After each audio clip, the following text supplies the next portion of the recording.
Bom, então, são 25, então, a gente vai ver agora, né, pronomes interrogativos, indefinidos, reflexivos e recíprocos, né? Bom, não são muitos pronomes, na verdade são poucos, são dois deles são iguaizinhos, inclusive, né? A Vai gente vai pular o ver exercício? Não vamos dar uma olhada no exercício, não? o da semana passada? É? Ah, vamos lá. Tu fez, Fred? Todo ele, não? Não fiz não, fiz nada. Não fez nenhum? Fiz não, passei mal a semana toda com esse negócio aí. Ontem eu Não, fui então dormir vamos ver 5 horas da na... manhã, né? A gente vê na próxima aula, então. Eu não consegui fazer não. A gente vê na Bom, próxima aula, beleza. então. Deixa pra próxima, eu faço aqui durante a semana. Esses pronomes, eles começam aqui já, né? Então aqui, ó, alelon, alelon já é um dos pronomes que a gente vai ter que decorar para essa lição, na verdade, né? Que é um pronome recíproco. Recíproco significa uns e outros ou mutuamente, né? Da ideia de reciprocidade mesmo, né? Também, né, o outro pronome emaltu, e aí tem a finalização aqui no genitivo, né? O significa de mim mesmo, né? Pronome reflexivo, igual no português, né? Tem muita diferença. E aqui todos esses pronomes, todos esses quatro primeiros aqui, eles são pronomes que a gente vai ter que decorar para essa lição. Aqui é o emal tu reflexivo na primeira pessoa, o seal tu reflexivo na segunda pessoa e o el tu, novamente, reflexivo na terceira pessoa. Note que ele está mais ou menos seguindo assim determinadas formas de declinação, porque ele vai declinar também da mesma forma como declinam os substantivos, né? No caso, os pronomes são tipos de substantivos para o grego. Então a gente chama de substantivos pronominais. Bom, aí tem palavras aqui que a gente não vai ver agora, tal. E aí vamos para os pronomes interrogativos, então. Bom, atenção agora para o detalhe do acento, que isso aqui é o que é mais importante nesse momento. Por quê? O pronome interrogativo no grego é o pronome tis ou pronome ti. Tá aqui, ó. Pronome ti ou pronome tis, né? Essa é a forma no nominativo dele. Depois tem as outras formas da declinação. Se tirar o acento, ele vira outra coisa. Se você tirar o acento, ficar titis sem o acento, eles viram pronomes relativos. Então, é a mesma palavra, ela escreve do mesmo jeito, o que muda é a acentuação. Bom, aí tem uma linha aí que vai afirmar que você tem que falar, pronunciar isso de uma forma diferente, né? Para diferenciar o interrogativo do relativo, né? Então você teria que fazer uma forma mais enfática, né? Com uma tonalidade mais, né? Tis e forma mais, né? Menos enfática para diferenciar um do outro. Como a gente não sabe se essas pronúncias elas eram dessa forma mesmo, né? Eu acho que é mais uma questão de visualização do que uma questão de sinalização. Se você ouvir isso aqui, duvido muito que você vai conseguir diferenciar uma coisa da outra. Bom, mas aí então tá. Então nós temos os pronomes interrogativos, que são esses dois, né? E eles vão aparecer de várias formas novamente, então, nas orações. Porque interrogativo, eu poderia pensar no porquê, né? Porquê, qual, quem, né? E essas coisas, elas podem ser utilizadas também, mas vão ser utilizadas de formas diferentes de acordo com a sua sintática. Então, os pronomes e advérbios interrogativos podem ser usados das seguintes maneiras, né? Primeiro, em perguntas diretas e indiretas. Essa é a forma que a gente mais vai estar é mais comum, né? Então, no caso aqui, eipan un auto tis ei ti legeis peri se autu. Eipan é de eipen, né? Eipen de Lego, é a forma aqui aorista, né? Disseram-lhe, pois, tis, quem ei, quem és? A ideia de interrogativo. Ti legeis, que dizes de ti mesmo? Que ti legeis peri se autu. Se autu sendo o pronome, a gente viu, né?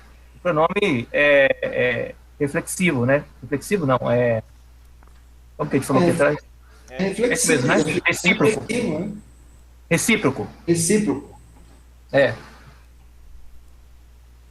Também aqui nós temos o pós do naster, rumei, pós do naster, rimeis, pisteoacei. E o pós aqui é uma forma de declinação de outro pronome tis tis. Já vai ver lá na frente. Aqui novamente, ti rimen dokei peri to Christu. Ti nós, que é outra forma do mesmo pronome, ruios estim. E todas elas estão dando ideia de pergunta, né? Dando ideia de exclamação. Então, o que a gente tem que decorar aqui? Tem que perceber que apareceu o ti com acento, ele vai ser sempre interrogativo. E vai ser, nas perguntas diretas e indiretas, sinal de que é uma pergunta, né? Tá ali. Lembrando que no grego, o acento, a pontuação da exclamação, ela é esse ponto e vírgula aqui. Mas esse ponto e vírgula aqui não é só exclamação, pode ser outras coisas também. E como no grego,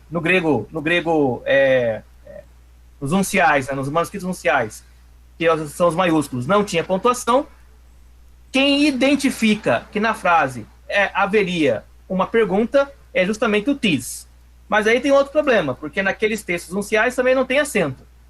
E aí os dois tis estão iguais lá. Então vai ser contexto. Você vai ter que meio que... Só uma pergunta aqui, um pouco fora disso aqui, só para eu... era tudo escrito maiúsculo, tudo junto, chegava no final da linha, da folha ali, onde era escrito, acabou a palavra também, já começava outra, né?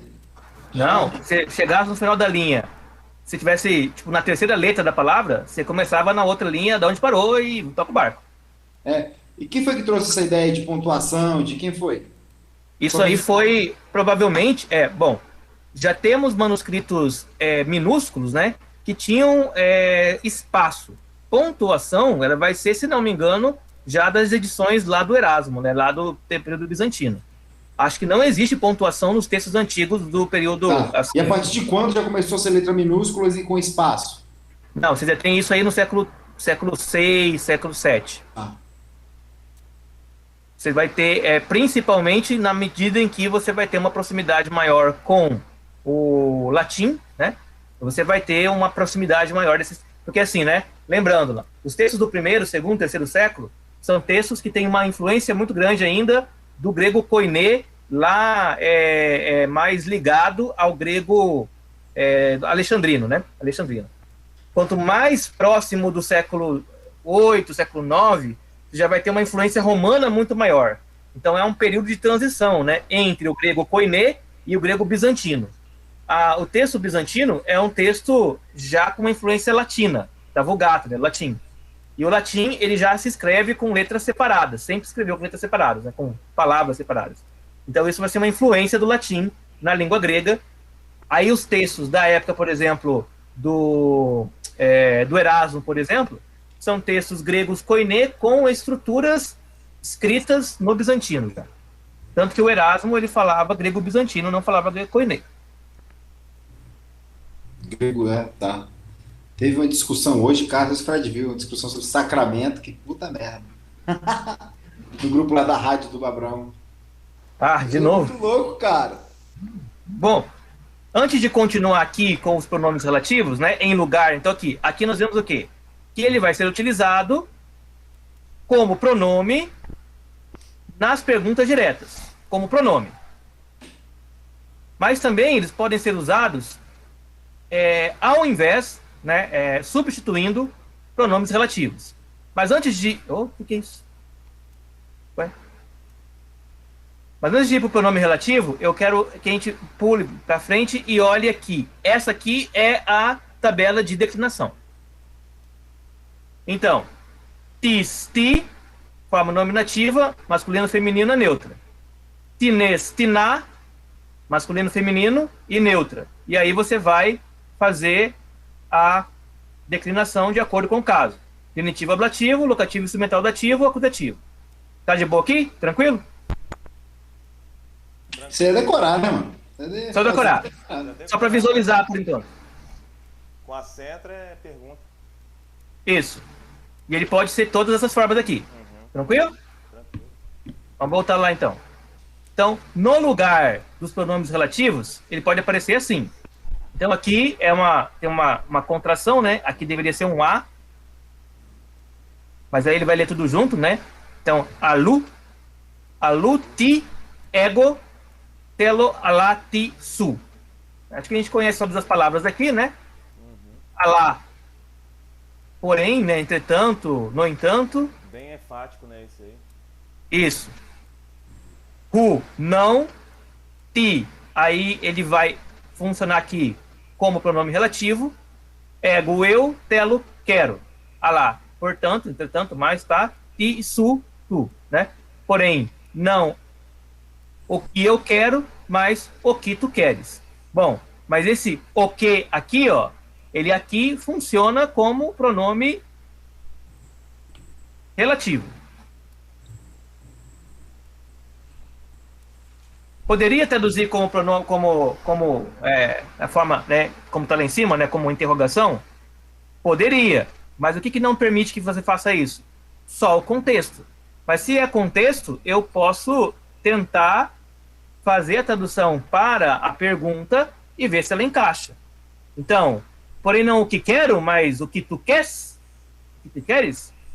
Se você pegar, aí o que acontece? No caso aqui, ele está te induzindo a não fazer isso, por quê? Porque ele não colocou o ponto e vírgula no final aqui no grego, né? Então ele te induz a pensar que isso não pode ser uma pergunta. Mas se não houver o acento aqui, se não houver a pontuação aqui, será que a gente poderia transformar isso aqui numa pergunta? Bom, teria que ver o texto que está anterior e posterior para ver se a pergunta encaixa. Se você olhar lá e a pergunta encaixar, você pode propor que, bom, talvez aqui exista uma pergunta, mesmo que a tradução não tenha. Dá uma olhada lá em Marcos capítulo 14, 36. Marcos 14:36.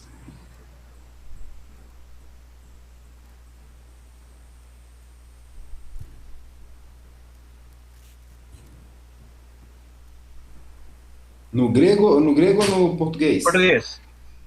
Versículo todo. 36, né? E dizia, Abba, é o 36 mesmo, é Marcos 14:36, tá? E dizia, Abba, Pai, tudo te é possível, afasta de mim este cálice, todavia não seja como eu quero, mas o que tu queres. Será que poderia colocar uma pergunta aí? Poderia, usando o porém, poderia. Todavia, como eu quero, aí tu vai responder, não, é como tu queres.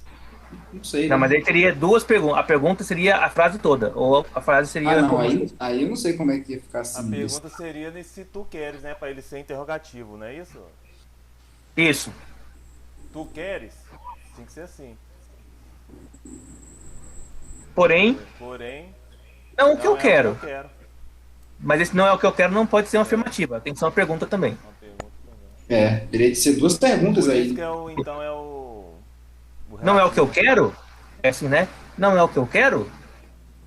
Mas é o que tu queres? É, mas aí fica dentro de um contexto, fica meio que.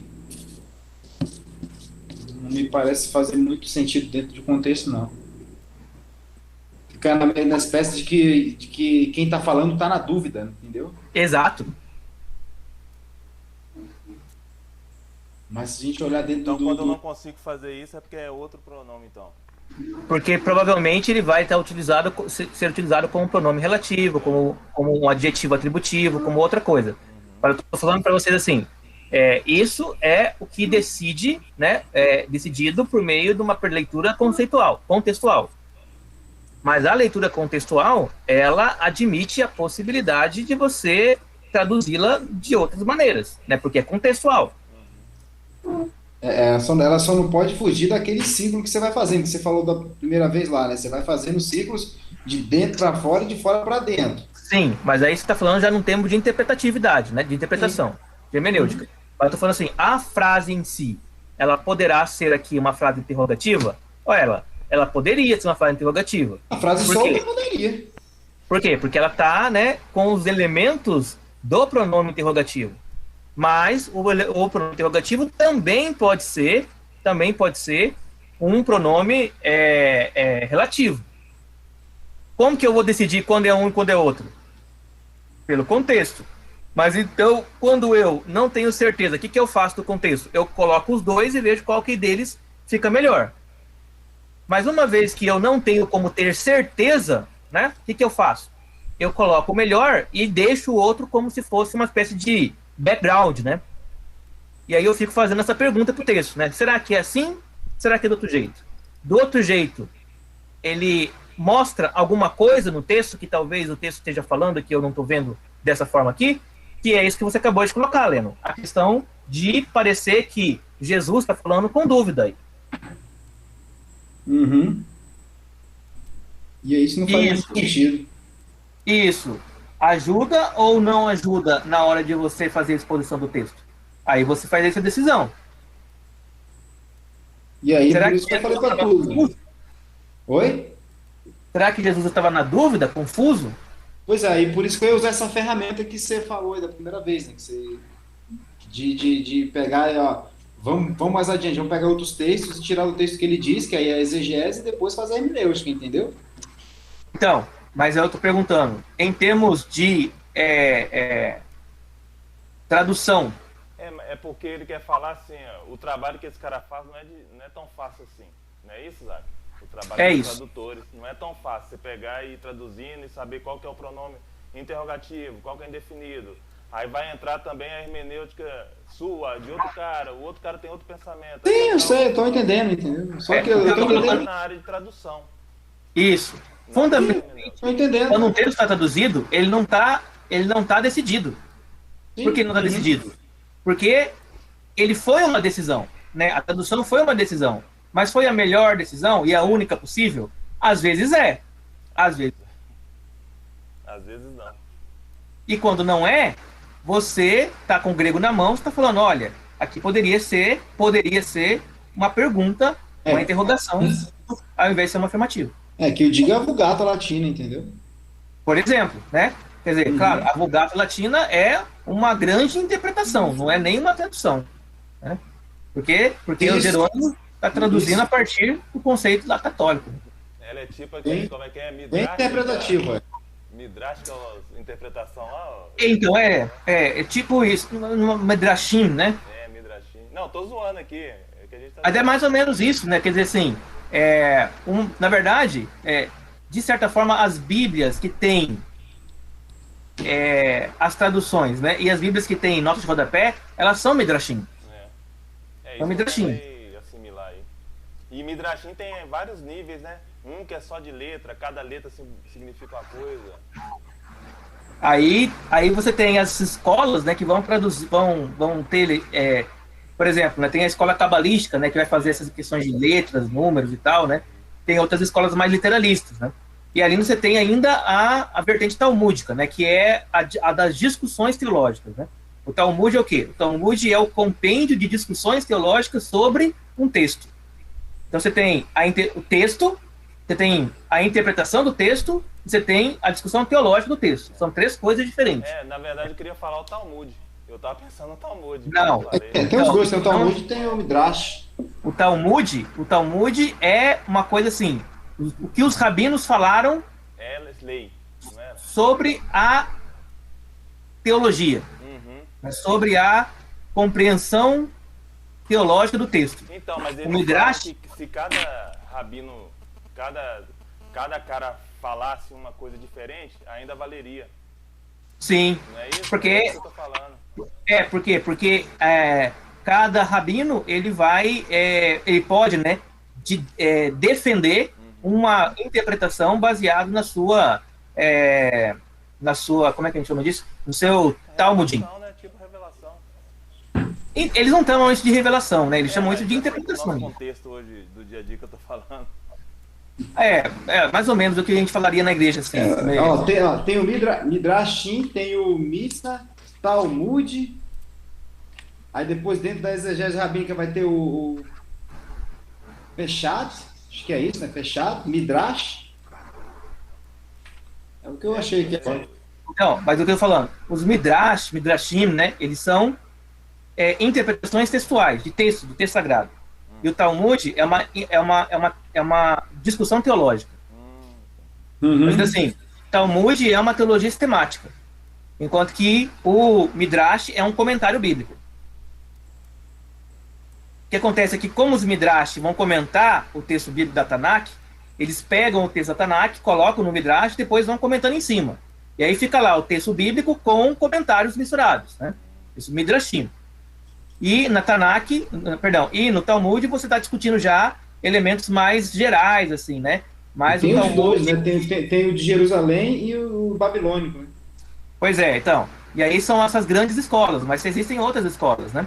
Por exemplo, que esses dois acabaram ficando para a história como os dois grandes manuscritos talmúdicos, né? Mas você tem, por exemplo, o Talmud de... como é que é o nome daquele cara do... Minard. Que era um judeu... esse cara que a gente falou, que é da época do Averroes. Como é que é o nome dele? Eu tenho anotado ali.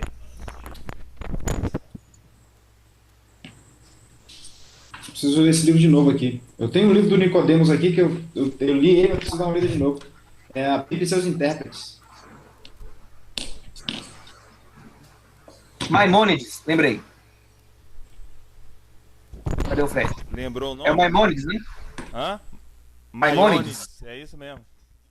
Maimônides. Aí o Maimônides, que foi um rabino já do período medieval, ele já vai ter outras interpretações, né? Ele vai tomar o Talmud babilônico, o Talmud palestino, né, como referências, mas ele vai desenvolver um Talmud dele, né? Claro que o Talmud dele vai entrar para a história como um Talmud de qualidade inferior, mas sempre utilizado também, por quê? Porque a tradição judaica não entende que a revelação foi fechada no Antigo Testamento, né? Ela entende que a revelação continua progressivamente dentro da tradição judaica rabínica. A mesma coisa que pensa o católico, né? Por isso que o católico, então, não lê a Bíblia pela Bíblia, mas lê a Bíblia pela tradição. Mesma lógica. Bom, tudo isso só para falar que na tradução você pode ter disputa, né? Disputa de possibilidade de traduzir, por exemplo, aqui, né? Como nós vimos. Aqui ele traduz como, perdão, né? Aqui em cima. Ele traduz como pergunta, né? Como interrogação.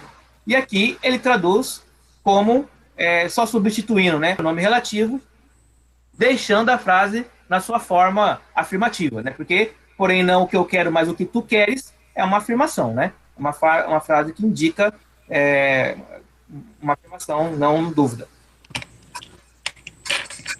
Também pode ser traduzido como adjetivo atributivo, né? E aí voltamos àquelas questões dos adjetivos, né? Mas no caso aqui, não vai ter o artigo para nos ajudar, né? Para dizer se ele é predicativo, se ele é adjetivo, se ele é substantivado.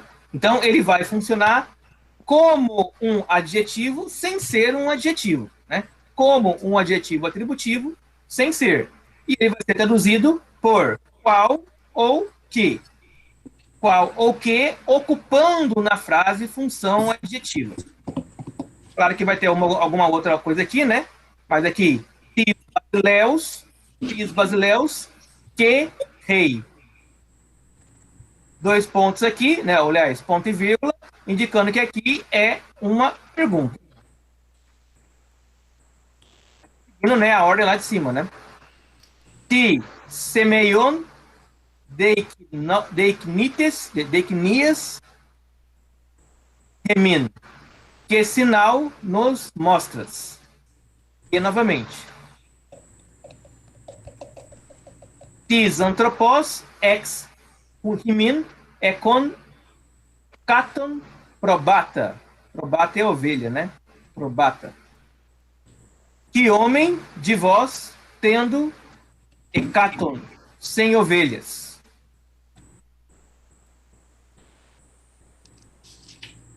Ou qual homem de vós tendo 100 ovelhas. E também, além de adjetivo, ele pode aparecer como advérbio. E advérbio aqui, porque ou quão. Quão, que é exclamativo, né? E porque, que é interrogativo. Exclamativo, geralmente vai aparecer quando na frase tiver algum vocativo.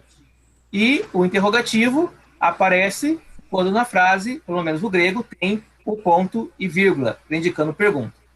No caso aqui, então, ti, stene, re, pulê, provavelmente o stene, ele é, né, não é estreita qualidade, né? Provavelmente nessa frase tem algum verbo aqui, e esse verbo deve estar no vocativo, provavelmente. Mateus 7,14. Se não tiver, fica difícil a gente entender por que ela está numa forma exclamativa. Já tira essa tua dúvida aí. Então vai lá.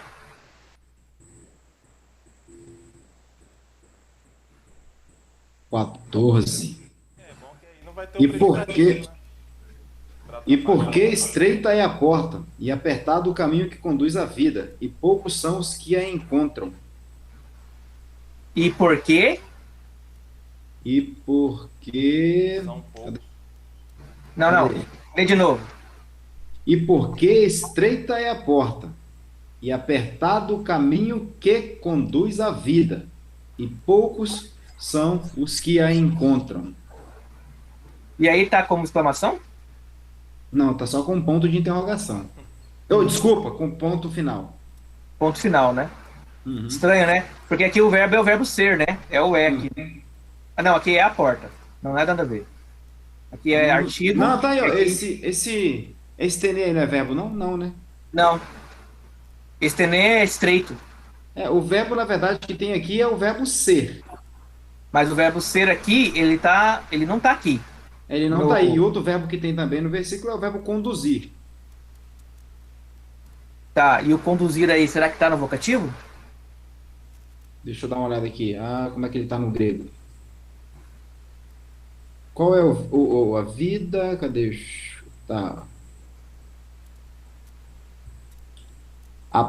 Peraí. Apagoçar, esse que é o verbo conduzir, será? Vamos Esse pegar. mesmo, de agapó, isso mesmo? Agapó? Não, não é possível. De agô. Conduzir de agô, de ir, não? Isso. Pois é, ele tá dando aqui, ó. Agaguçar. Apaguçar, entendeu? Apaguçar, isso mesmo. Apaguçar. 7,14.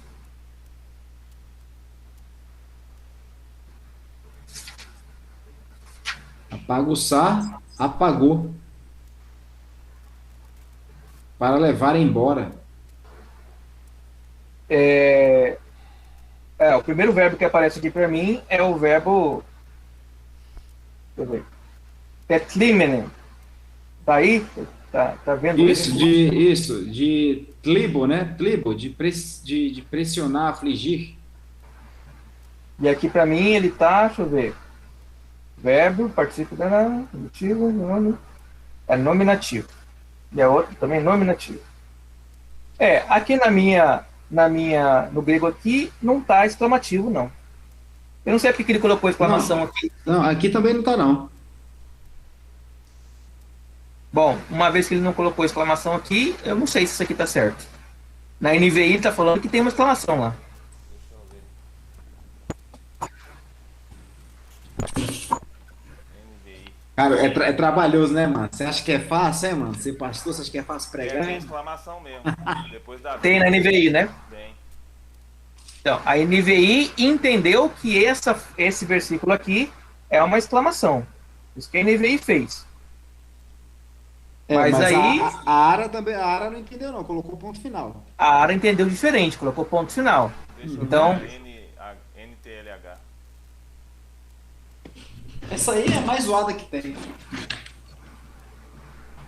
Vamos ver a fiel aqui. Ponto. Vamos ver a fiel.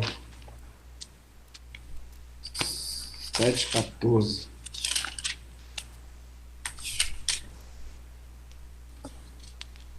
7,14. Ponto final também é fiel. então, nada nos permite dizer que isso aqui ele é um vocativo. Nem a análise do ti, deixa eu ver a análise do ti aqui. Que vai ser aqui ti adjetivo, pronominal,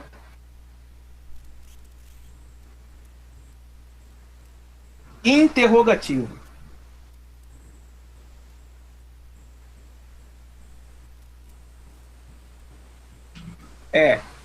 Não é um vocativo isso aqui. Tá errado isso aí. Pode ser que ela seja um vocativo em termos contextuais, mas em termos gramaticais não é um vocativo. Não é uma exclamação. Caraca, eu tô lendo aqui, meu celular não tá aparecendo esse ti aqui, cara.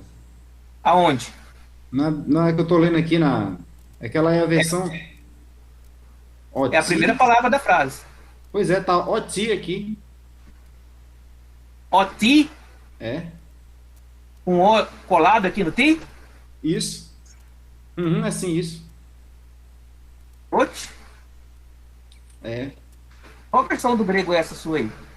Cara, essa aqui é um aplicativo, entendeu? Onde tem a Septuaginta também. Ele vem com Septuaginta e já vem com texto em grego, entendeu? Aí tu Aqui clica também na palavra. tem o Rotinho, nas duas ainda. E aí ele vai, tu clica na palavra, ele vai te dar as várias informações dela, entendeu? É um aplicativo que eu comprei. Entendi. Mas aonde tem o oti, Fred? A primeira palavra é o oti. Porque estreita é a porta, não é isso? Vocês estão perguntando? Não, ele tá falando que ao invés de ti, no verso desse grego dele aí, tem oti. Então, Na tua tá assim também? Não tem ti, não. Só tem... Não tem ti aí? Não. Ué, no meu tem aqui. Mateus 7,14? Não começa com ti? Não começa. Começa com o ti. A NVI. Deixa eu ver o grego aqui. Eu tenho um grego também. Deixa eu olhar aqui também no grego original, porque agora... Mas é no grego que eu quero mesmo, não quero no português. Não, eu tô lendo no Novo Testamento grego, O né? original aqui no grego, que eu tenho é o ti que começa. Deixa eu ver a minha Receptus. Eu tenho a Receptus aqui também. Deixa eu ver aqui, eu tô olhando aqui 7,14, vamos lá, 7,14, não, 7 começa no ti mesmo. Ti. Não, onde você tá vendo? Grego. O meu não começa, não. A edição com aparato crítico, aquele lá a quinta edição do, qual é o nome que dá? Não sei, cara. É o Nathan Allen? É isso aqui, ó, consegue ver aí? Deixa eu ver, peraí. Ah, tá, tá tudo bem. É ti, aqui tá ti. Então, Começa com o ti aqui. Então aí nós temos o quê? Nós temos um problema que é resolvido naquilo que nós chamamos de crítica textual. Que é, alguns manuscritos trazem oti, outros manuscritos trazem ti. E aí você tem que contar os manuscritos para saber qual a maior quantidade traz ele traz o ti aqui, Isaac, mas aí ele traz um númerozinho 2 aqui, entendeu? Traz o quê? Um númerozinho 2 ali no expoente quer dizer que tem alguma coisa aqui, entendeu? Só que agora eu não entendo nada dessa bodega aqui. Tá falando do aparato crítico embaixo, né? Isso, exatamente. Então, é porque tem variância é variante textual. Então, aí complica um pouco mais até, né? Porque aí você tem aquelas escolhas, né? Ou você escolhe por antiguidade de manuscritos, ou você escolhe por quantidade de manuscritos. O meu aqui de quantidade tá vencendo o oti. Até no Receptus tá oti. Então. Aí tá aqui, tá dizendo, Cipriano, Gaudêncio, Jerônimo, Agostinho, aí 2 barras, oti. Eu não sei o que esses caras aí entenderam, tiveram acesso a manuscritos que eram com oti. Essa aí é o testemunho da tradição, né? Dos pais da igreja. Ah, tá, entendi. Mas aí, antes disso, ele vai trazer lá se é um pezinho, né? Se é número, não tem elementos assim? Tem, ele coloca aqui, começa aqui o 2, né? 14, abrindo as chaves, coloca bravo, entendeu? B, letra B. Isso, esse aí, ó, quando tem letra maiúscula, é porque eles são pergaminhos ou papiros maiores, maiúsculos, né? Quando são só números, eles são os minúsculos. Quando tem um Lzinho na frente, são os lecionários. Tu podia fazer uma legenda pra nós, né, mano? Desse trem aí, né? Porque quando eu pego aqui, que eu vejo esse númerozinho aqui, eu venho pra cá pra baixo e não entendo nada. Quebra o nosso galho aí. Posso pegar. Depois eu dou pegar e mando pra vocês. Não, no meu tem a legenda. Ele tem também, só que ele tá no começo. Lá naquela parte de introdução do... Como é que a gente chama isso? Não é apêndice, é o prefácio? É prefácio. No prefácio. No prefácio dele tem lá os códigos, né? Pra você decodificar o aparato crítico, né? Só que é chato mesmo ficar vendo aqui toda hora. É chato pra cacete. Mas quando você vai fazer exegese, geralmente você faz isso. Você pega e faz a análise da crítica textual para ver se tem variação no texto. Né? Eu acho que tá aqui esse papelzinho aqui que ele veio aqui dentro dela. Aqui tá a legenda. O meu tá aqui, siglas morfológicas. Isso mesmo. Mas aí Na verdade, isso aí. É variante textual, tinha que estar aí. VT, variante textual. Famílias do manuscrito do Apocalipse 046B 1851. Isso. M, representado por 74 manuscritos. M, apóstrofo Azinho, não sei o quê. Essas aí são as famílias manuscritas, né? Mas é isso mesmo. Bom, então o que a gente acabou descobrindo, né? Acabou descobrindo que o texto de Mateus 14, ele tem uma variante textual que influi na hora de você fazer a tradução. E a NVI provavelmente pegou o texto majoritário, provavelmente, não usa texto receptus, e usou o texto majoritário para poder traduzir e definiu que aqui era uma exclamação. Bom, não sei se isso muda ou não muda alguma coisa na hora de pregar. Talvez mude, talvez não mude. E aí você tem que ver isso na hora de fazer a exegese para poder fazer a exposição. Né? Aqui no caso a gente não vai fazer isso agora, mas só para a gente poder ver as dificuldades de detalhes de texto, né? É significativo observar a variante que o código D, aqui, ó, não, nada a ver, isso aqui é outra coisa. Muito bem, então. Então, ficamos assim, flexão do pronome interrogativo, nós já vimos que ele funciona como advérbio, como adjetivo, como pronome relativo e como pronome interrogativo, né? Ele pode funcionar de todas as formas, dependendo do contexto, ele pode mudar. Palavra, então, né? Tis, uma palavra bastante flexível, vamos dizer assim, nas suas formas de tradução. Mas aí nós temos o pronome indefinido. Indefinido. E o pronome indefinido, ele é o tis e o ti, só que sem o acento. Para a gente ir lá embaixo, né? E ver, ó, aqui nós temos ele declinado. E percebam que a declinação dele é a mesma. Mudar só é que não vai ter o acento agudo no ti. Tudo certo? Beleza. Então tem acento, ele é interrogativo. Sem acento, ele é pronome indefinido. Qual é o pronome indefinido em português? Indefinido? Uma, alguns. Não, isso aí é artigo, né? Não, alguns. Alguns. Mas uns, eles seriam artigo definido, né? Indefinido. Indefinido, né? Hã? Esse é artigo indefinido, isso aí. Pronome indefinido é alguns, algumas. Isso. Então aqui ele vai dizer, ó, pronome indefinido pode funcionar como adjetivo, seja na forma substantivada ou um adjetivo atributivo.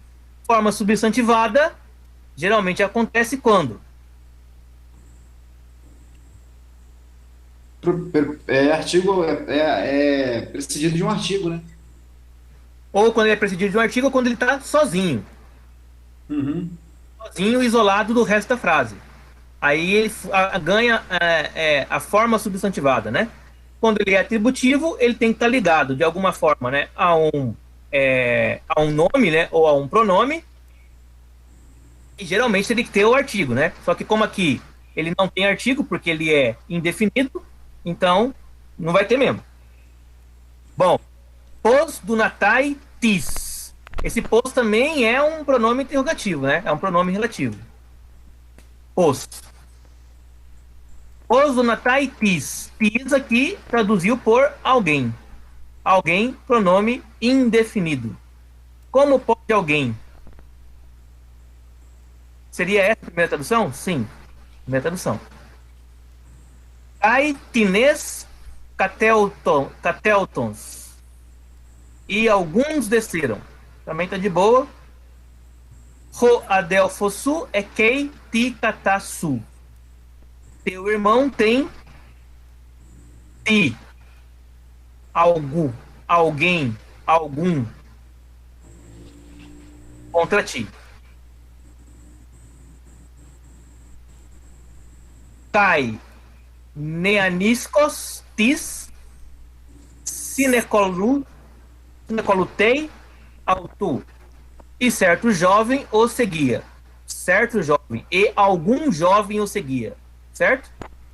Is. Não sei se o certo aqui é melhor ou algum. Certo também deixa na indefinição, pode ser algum também, mas acho que eu vejo como também indefinição um certo dia. Que dia foi esse? Não sei, é indefinido. Mas um certo dia não dá uma ideia de definição de dia? Não, né? Não, um certo dia. Certa vez, né? Certa vez.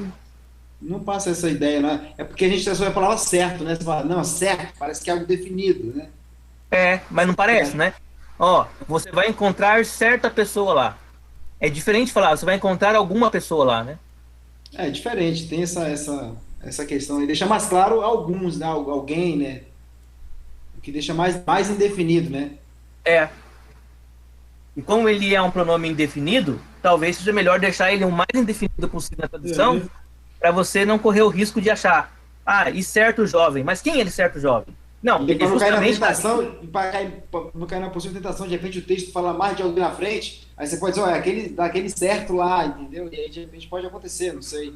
Isso, porque na verdade seria o quê? E um jovem qualquer, esse é o melhor a tradução, né? E um jovem qualquer seguia. Não um especificamente, mas qualquer um. Certo isso? Beleza.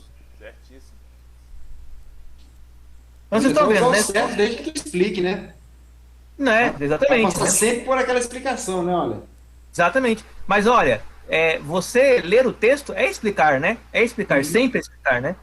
Tem uma pessoa pela, olha, pastor, não entendi o que está escrito aqui. Você vai explicar para ela sempre, né?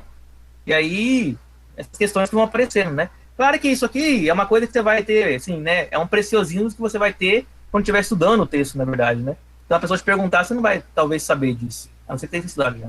Bom, em orações condicionais, que é a mesma coisa do português, né? Pronome indefinido utilizado com frequência em orações condicionais indefinidas ou genéricas, né? Se, porém, alguém pecar. Tis. Alguém pecar. De boa. Se, porém, certo alguém pecar. Certo alguém pecar. Não sei. Alguém pecar é melhor. Se certo, vai voltar para aquela anterior. Muito bem. Então, aqui nós vamos explicar que é só questão do acento agudo e tal. E aí, entramos agora aqui em outros pronomes, né? A flexão é a mesma? Só tira a muda o acento mesmo? A flexão é a mesma de todos, né? A flexão é igualzinho, ó. Tis, nós, timi, tiná. Vamos lá em cima, ó. Tis, nós, timi, tiná. É idêntica. A questão está no acento só. O acento aqui, ele está sempre no ti, então ele é um acento invariável. Isso aqui é importante. No grego, algumas palavras, elas mudam a acentuação de acordo com o que ela está no texto, né? De acordo com a palavra que veio antes, que vem depois também. Ela pode ser acento grave, pode ser o acento circunflexo e tal. No caso do pronome interrogativo tis, ele é invariável. Ele sempre vai ter acentuação no ti, não importa onde ela estiver na frase. Beleza. Isso aí ele vai explicar em algum outro lugar. Deixa eu ver. É algum outro lugar aqui. Mas enfim, é isso. Bom, aí ele entra agora em outro pronome aqui, né? Que é o pronome emaltu. Aqui, vamos ver lá embaixo. Então, emaltu, emaltô, emalton. Lembrando que ele está aqui, ó, na terminação, né, com os artigos que nós já conhecemos, né? Tu, to, tu, tes, te, ten, ton, tois, tus, né? Então, você vai olhar para a terminação e vai saber já. Se ele é genitivo, locativo... então essa terminação vai apontar o caso, né? Isso, aponta o caso, perfeito. Então, genitivo ablativo, locativo instrumental dativo e ablativo. Ele não tem caso acusativo e não tem caso nominativo. Por quê? Porque ele é pronome reflexivo. Pronome reflexivo não pode ser nominativo. Não, acusativo tem, tá aqui acusativo. Acusativo tem vocativo, perdão. Tá. Não tem nominativo. Nominativo e vocativo. Não tem nominativo e não tem vocativo. Não tem nominativo por quê? Porque o nominativo é sujeito, né? E pronome reflexivo não pode ser sujeito de frase.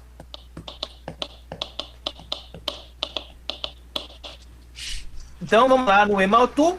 Então, martiru, peri, emaltu. Marturu é de testemunha, né? Então, testemunho, peri, ao redor, emaltu.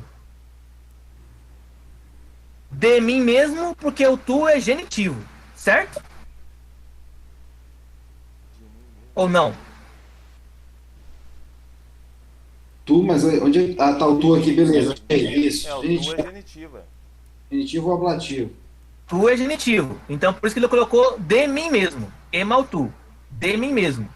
Aqui embaixo, ele é to. To é o quê? To é lead lá. Lead. Locativo, Então, aí colocou como instrumental aqui, né? Para mim. Catelipon, emalto, heptaquis. Nossa, heptaquisquilios. Heptaquisquilios, quisquilius andrás. E é 7.000. Heptaquisquilios. Reservei para mim 7.000 homens. Para quê? Para eu utilizá-los, né? E daí não é locativo, porque não é em mim. Não é dativo, porque não é instrumental, porque é para mim, né? Para utilizar. Mas entendemos aqui o emaltu. O emaltu, né? Vem de emon, né? Emon, mos, né? Emon para mim, né? Mim, de mim. Emaltu, de mim mesmo. Emaltu, para mim, ou para mim mesmo. Exaltos, para nós mesmos. Aqui embaixo. Eautos, para nós mesmos. Por quê? Porque o eautos é realtos, né? Ele está aqui embaixo e é a forma masculina. O acusativo, plural.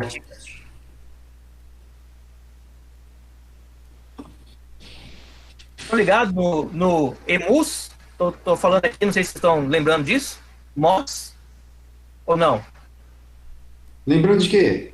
Mu, o que é mu? Mu, mos, emus. Não é meu? Isso. São os pronomes possessivos, né? Perfeito. Aqui é isso aí, né? É um pronome possessivo, mas de uma forma que ele se transforma num pronome reflexivo. Ficou claro isso ou não? Ficou. Beleza.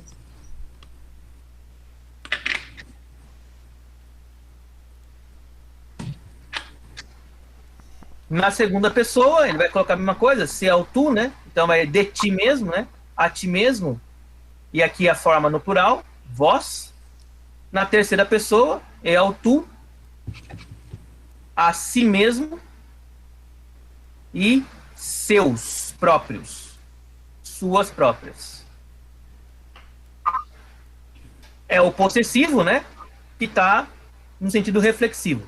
Reflexivo, então, é o possessivo que é meu de mim, né? É sobre mim, eu refletindo sobre mim. É o myself, ourselves no inglês. Isso, é myself em inglês, exatamente. E a gente traduz como em português isso? Não, você usa quando você só quer dar ênfase, né? Tipo, você coloca I, myself. Aí você Sim. usa, senão você não... Mas não tem tradução, né? Não tem tradução, eu mesmo, eu não dava, entendeu? Assim, não é que significa traduzir como eu mesmo, né? Myself você quer dar ênfase na frase, dizer, olha, realmente é você, você usa o myself. Sim, myself, yourself. Bom, então, são formas, né, de ênfase, né, de enfatismo, né, da língua, Isso. né? No caso aqui, também é a mesma coisa, né? A si mesmo, né? É que no português ela encaixa, né? Ela funciona. Então, tem algumas coisas que não encaixam bem nas outras línguas. Tem coisas que você vai ter que entender só o que significa, e aí você vai ter que fazer uma tradução, né? Tipo, saudade em inglês. Não existe saudade em inglês. Como é que você vai traduzir saudade em inglês? Mas aí, por exemplo, né, quando quando um americano tá falando, eu vi um homem no portão de casa, né? O americano fala, eu vi esse homem no portão de casa. Esse homem, né? Que é uma forma muito comum do americano falar, mas aí quando você traduz, fica esquisito, porque a gente não fala assim, né? A gente fala, eu vi essa pessoa... Vai falar, I saw that man. Eu vi esse homem, eu vi aquele homem. Você fala, não, eu vi um homem, eu vi o homem. Não, mas esse homem é estranho, né? Não soa bem, a gente não fala assim. Mas aí, quando você vai assistir filme, né, legendado, tá lá, né? Na legenda. Tem legenda como fala o americano, mas aí você não fala desse jeito em português. E por último, o pronome recíproco. O recíproco, a ideia de um e outro, né? Que é o alelon. Alelon, uns e outros, mutuamente. Indicar uma relação de reciprocidade, troca, intercâmbio entre sujeitos. Então, esmen elelon mele. Somos membros uns dos outros, né? Esse uns dos outros é a tradução de alelon. E como todos os pronomes, eles também têm formas de flexão, que é aqui. Alelon, alelois, alelus. Alelon, alelois. A forma neutra e a forma masculina são a mesma. Forma neutra, forma masculina são a mesma. Então aí o que você tem que fazer então? Você tem que decorar o alelus, você tem que decorar o emaltou e tem que decorar o ti e o tis para essa lição. O ti já tá safo. O ti e o tis tá de boa. A questão é que a gente viu o quê? Uma variabilidade de formas de tradução deles. Mas você já entende o que é. Se tem tis com acento, provavelmente é uma pergunta. Se tem tis sem acento, é um pronome relativo. Se tem emaltu, é um pronome reflexivo. E se tem o aleno, é um pronome recíproco. Tem pronome recíproco em português? Recíproco, não. Acho que não existe, né? Na gramática em português. Pronome recíproco em português, não. Não tem não. Me, comigo, não. Mas e aí? Tem dúvidas? Na hora do exercício só. Tá safo. Acho que tem que experimentar, né? Fazer o exercício para ver se... Só na hora do exercício.